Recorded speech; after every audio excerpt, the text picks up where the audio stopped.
Assalamu alaikum. Welcome to the Pharmacy Awareness Program. This is Haider Musavi.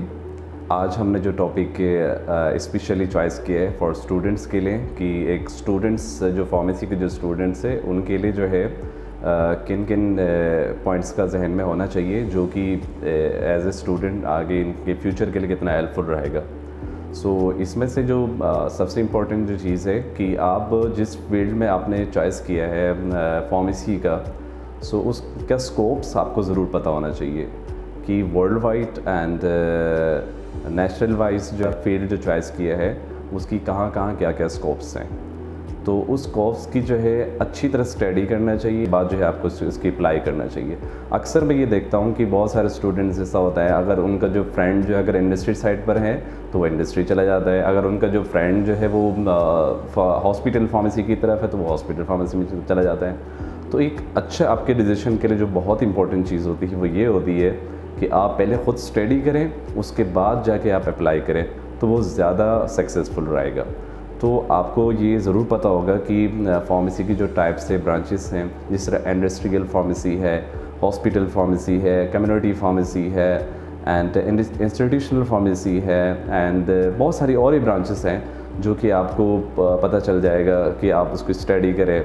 तो मेरा एक suggestion ये है आपसे कि ज़रूर आप अपने जो स्कोप्स स्टडी करें, उसके बाद जाके अप्लाई कीजिएगा। किसी दोस्त के कहने पे आप इंडस्ट्री बच जाएगा, किसी दोस्त के कहने पे जो है आप जो हॉस्पिटल फार्मेसी या कम्युनिटी फार्मेसी चॉइस मत कीजिएगा। आप ख़ुद स्टडी करें, आप ख़ुद मुतमईन हो जाएं, उसके बाद जो है जाके आप उस फील्ड को चॉइस कीजिएगा। और आपको पता है जिस तरह आप कम्युनिटी फार्मेसी के अंदर आते हैं तो उसमें बहुत सारे स्कोप्स हैं, उसकी फर्दर उसकी वो ब्रांचेस हैं। और इस तरह हॉस्पिटल फार्मेसी के अंदर आते हैं तो भी इस तरह ओपीडी फार्मेसी है, आईबीडी फार्मेसी है, ईआर फार्मेसी है, कंपाउंडिंग फार्मेसी है जो कि मेरा फेवरेट यानी कि फार्मेसी है, फील्ड है। और उसके बाद जो है उसके अंदर क्लिनिकल फार्मेसी है, बहुत ज़बरदस्त फील्ड है, डीपीआईसी है और स्टेटेलाइट फार्मेसीज़ है, बहुत ज़बरदस्त यानी कि फार्मेसी की ब्रांचेस है हॉस्पिटल्स के अंदर भी। तो ज़रूर आपको ज़रूर जाना चाहिए। बाकी अपने कैरियर्स के लिए आपको जो है फर्स्ट जो चीज़ इंपॉर्टेंट चीज़ होती है वो आप अपनी इन्वेस्टमेंट जो है एक्सपीरियंस पे लगाएं।